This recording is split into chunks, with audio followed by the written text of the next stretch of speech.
So I guess I could give the full backstory on this bike finally, since I'm still waiting for parts because this coronavirus. But nah, I gotta figure something else to do because I can't sit around. I'm losing my mind. So why not work on the bike that put me down for like a month? I'm gonna try to attempt to bend those back in and weld it to the nut right here. Bend this back in so that I can weld it to that after I pull the bolt out and spread that apart too, so that I can try to clamp my forks back in. But that's what's holding me back right now. This I'm probably gonna end up hanging up on the wall or something, just cause it's pretty crumpled. I don't know if I want to try to fix that or what, but I mean I could. I'm sure I could beat the hell out of it until it came straight again or whatever. But is it really worth it? I think it'd look cooler on the wall. And it'd give me less wind resistance so I can go faster. But yeah, so this bike I got, what, 6 months ago probably? Maybe more. But you can see here all the pits of rust and whatnot. This right here, big hole. This is a whole new tube right here. So, and then there were some holes on this one. I think right here is a new tube.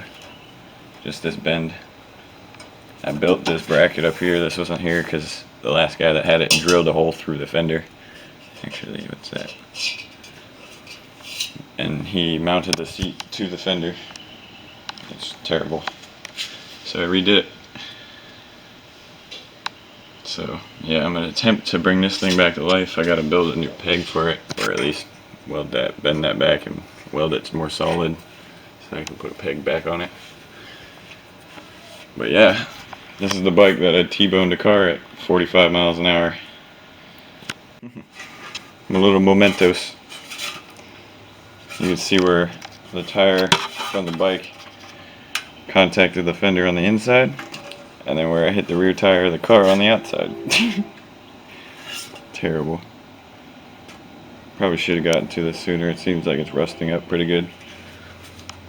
I'll have to clean it all down and repaint it. Got my throttle off. I got the brake cable out of the way. It's all wrapped around the back. You can start working up here nice and freely.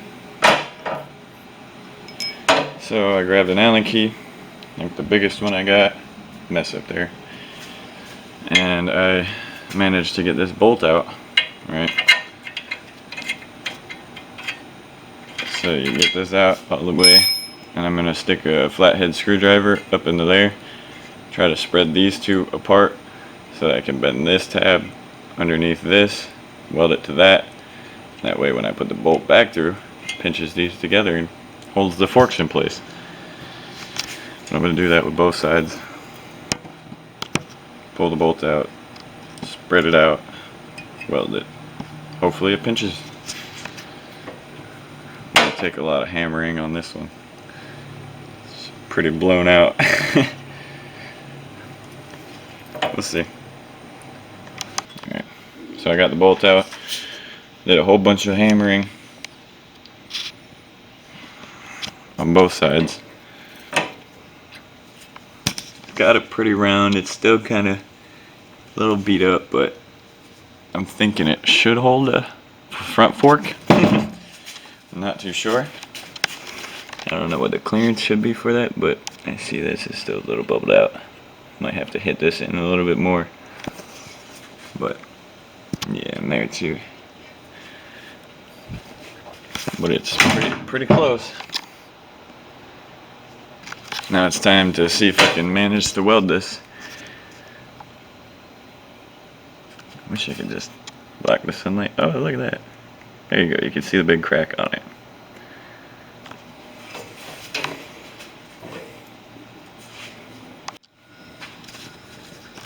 Alright, so this is where I've ended for the day. This side, not so pretty. That's why I showed the other side first, but it's solid. That's for sure. I'm sadly using flex core wire, so It's kind of rough, but it's not bad. I'm working on it. Probably gonna wait till tomorrow or the day after to go get my front forks to see if they actually fit or not. Sadly, I left them down in Hollywood at my brother's house, so this project's just gonna have to sit. I have a Predator up on the shelf waiting for it, so just gotta get a 41, 40, or 420 chain, and then get it. I think I have a clutch for it already, so I could just pretty much hook it up. I have the brake line. I got a throttle cable.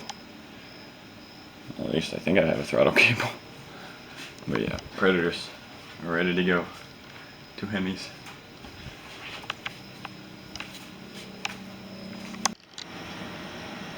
Alright. So here we are, finally back at it with the YouTube stuff.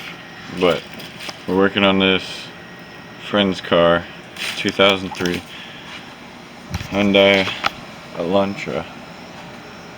But I'm doing the rear shoes, all 4 struts, and the front brake master cylinder, yeah, because it's leaking down there. But so this is the first strut I just took off. Sadly, I forgot to record the back shoes. I'll pull the covers off in a second, and then so check this out. This is an example of a bad strut. So that's an inner bearing race, right? Where the ball bearings ride. So this is supposed to be attached to here and spins on top of here while you turn. It's no good. No good. But here we are.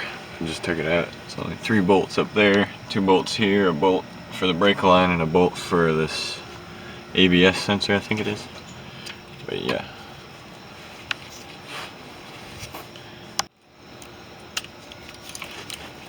So this is an example of a good strut. You see the bearings are still good. Oh, they better be, it's brand new. But these are the new struts that I'm putting in. I think I picked the right size, so we'll see if this slaps right in, you know. I got the strut in there. Here, let's see. Look at that. Nice new strut. Freshly installed.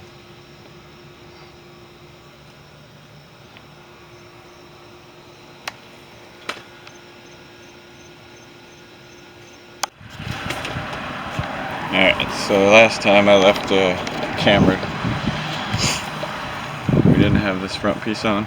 We got the front little section on and the rest of the garage. We got the guy. So we're going to finish this section and the top section. That's what we're doing today, alright?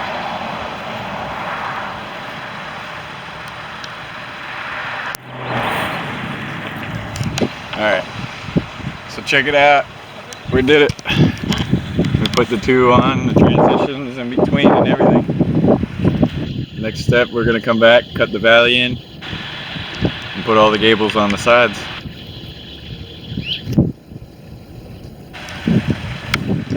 Here we are. Got a bunch of screws in. Let's see if I can get a good angle without blinding the camera.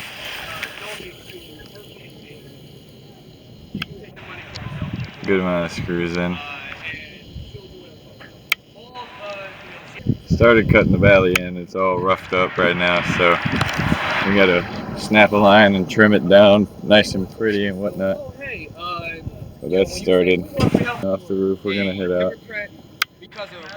Got a couple screws in up there. Because most people don't vote, so you either got racists who want you to, who want everyone else to die. This guy was the one doing those screws.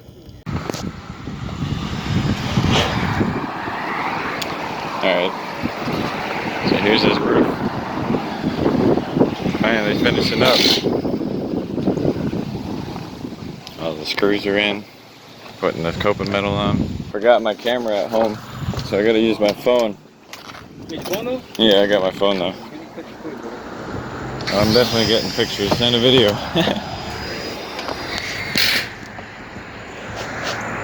It's looking good though. Looks a lot better than it did.